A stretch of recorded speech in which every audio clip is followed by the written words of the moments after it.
backdrop of the events of recent days, the fact that some people whom we know have gone to join others in the struggle now taking place in the South, and against the background of the death of a young man who sat 15 years ago in a college which we call a sister institution, a man who lost his life in this struggle. Against this background, I call your attention to one verse. And he called to him the multitude with his disciples, and said to them, if any man would come after me, let him deny himself and take up his cross and follow me. Christians are to be cross bearers. What did Jesus mean by taking up the cross? The cross, in this instance, is not to be thought of as a badge of honor or a decoration of some kind, nor can it be thought of as the burden of some circumstance, a mistake we oftentimes make when we speak of some particular burden that we bear, be it in our own body or in our spirit or in our relationship to someone else. We say, I guess I'll have to carry that cross. That's not what Jesus was talking about. This has no reference to any personal irritation of a private nature. When Paul talked about the thorn in the flesh, he didn't speak of it as a cross. These words of Jesus were spoken when a cross was still what it really was, an instrument of suffering and death. The cross is a figure for every instrument that hurts, debases, and destroys human beings. In Christian theology, this cross is called sin. And it's the Christian affirmation that Jesus Christ took up this sin, yea, became sin. He took this cross and bore it for us and gave himself in all of the suffering that that sin involved to remove the cross. By his own suffering, agony, and death, to remove the separation which sin causes and brings about. The followers of Jesus then are defined as those who deny themselves and pick up their crosses and follow him. The cross may be many things, but it is always an instrument of suffering and death to mankind. Be it tyranny, oppression, slavery, war, disease, injustice, ignorance, poverty. To pick up this instrument of suffering and death involves three steps. First, it involves accepting responsibility for the suffering that this cross has produced, and identifying oneself with it and saying, this I caused. For suffering is not God's fault, it's our fault. In the second place, it means dedication, surrender to the eradication of all suffering, wherever you find it and in whatever form you find it. And it means voluntarily, in the third place, becoming involved in suffering, so that suffering may be removed. Is there any doubt in your minds today about the cross which we are called to take up? A terrible instrument of torture, of degradation, of destruction to human beings. I refer to racism. And there will be no removal of it until we put it squarely on our backs and bear it as our cross. There will be no removal of it until we accept responsibility for the suffering that it has caused. Until we are willing to confess that we too think white, as John Griffin said the other day. There will be no removal of it until we dedicate ourselves in the here and now to the eradication of it through every legal means, through social means, personal means, any means possible, so that men can walk in equality and freedom and be treated as God's creatures. There can be no removal of this suffering until we voluntarily become involved in the suffering of it, in the ridicule, in the misunderstanding, in the ostracizing, in the conflict, in the threats, in the pain, in the death that may go with this kind of identification.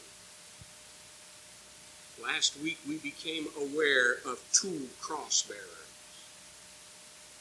John Griffin, a Southern white, who accepted his responsibility for the kind of thing that exists in our country, and who dedicated himself to doing something about it.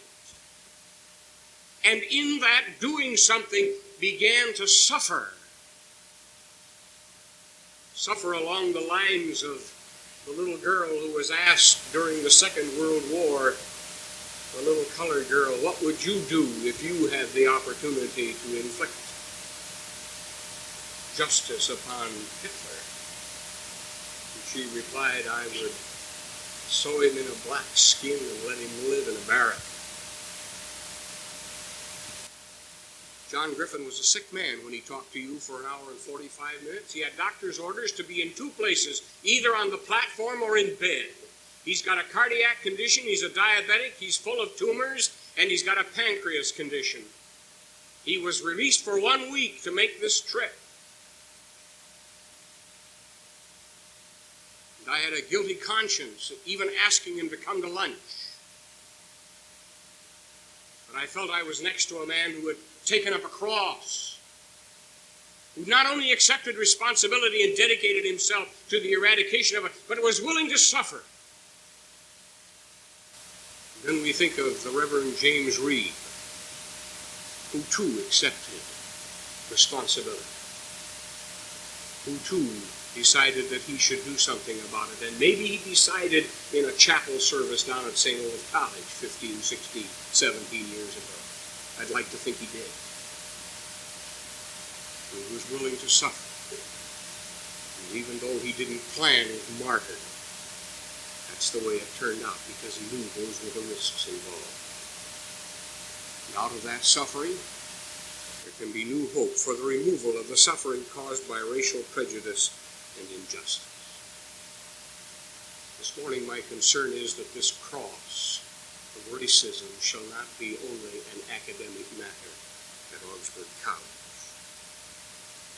The time has come for us to find out ways, effective ways, whereby we as a community can assume our responsibility, dedicate ourselves, and accept whatever suffering and deprivation is necessary in order to remove this cross from the backs and the hearts of others. And the time is now also for us to declare our identification with Martin Luther King, with John Griffin, with James Reed, and get in step with all who follow Jesus in the spirit of the cross, bearing the cross, to remove this horrible instrument of dehumanization, racism, racial prejudice, racial superiority. I talked last evening with a group of students from Augsburg, a couple of faculty members, and we agreed that now is the time for us to identify ourselves with this cross-bearer. So John and Roma, our student body president, and I are going to take a walk this morning. We're going to take a walk. It's 1.5 miles. It goes from this campus to the courthouse steps. We'd like to take this walk to pay tribute to James Reeb and the others whose lives have been sacrificed in this struggle. We'd like to take this walk to protest all withholding of human rights, the voting right, which will be discussed by President Johnson tonight. We'd like to take this walk to identify with all who suffer for the attainment of human dignity, regardless of race, creed, or color. We'd like to take this walk to give thanks in honest, serious gratitude for the privilege of being able to march from our campus to our courthouse without anybody stopping us with billy clubs or tear gas. And John and I are inviting all able-bodied students, faculty members, and staff to follow us in this walk. We'd like to conclude this service on the courthouse steps. Remember, it's 1.5 miles down and 1.5 miles back. Maybe you aren't dressed for it, maybe you aren't shod for it. You have to decide how much suffering you're willing to bear. There will be no 3rd or 4th hour classes. Classes will resume at 12:30. Attendance is mandatory. But the next 2.5 hours will be dedicated to identifying this college and this community with the struggle that's going on. And if you choose not to walk with us, you use this period to discuss seriously with others who may not find it possible to go just what we ought to do and what we can be and what we can say in order to be those who are willing to deny ourselves, take up our cross, and follow our Lord. This chapel service will be concluded on the courthouse steps, where the mayor and the party will be prepared to receive. But before I dismiss, I'm going to call upon John Loma to give you a few particulars regarding the route of this walk.